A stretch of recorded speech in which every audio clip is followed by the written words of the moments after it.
नमस्कार, मी पंजाब डक. आज आहे 5 ऑगस्ट 2026. आजपासून परत एक अंदाज.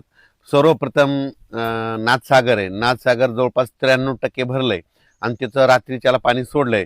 तर त्याच्याखाली जे 12 बॅरेज आहेत, म्हणजे 12 बंधारे आहेत, त्या बंधाऱ्यामध्ये आता ह्या 2 दिवसात तिकडं पाणी येणार आहे.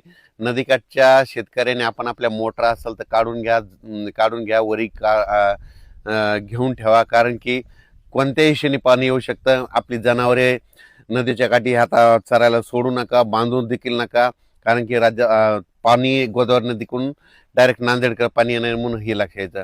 आज देखील राज्यामध्ये सांगायचं झालं तर पण सोलापूर जिल्ह्यामध्ये पाऊस आज देखील पडणार आहे. म्हणजे आज 5, 6 आणि 7 आणखी 3 दिवस सोलापूर जिल्ह्यात मंगळवेढा, जत, सांगली, सातारा, त्याच्यानंतर इकडं बारामती, श्रीगोंदा, त्याच्यानंतर इकडं बीड जिल्हा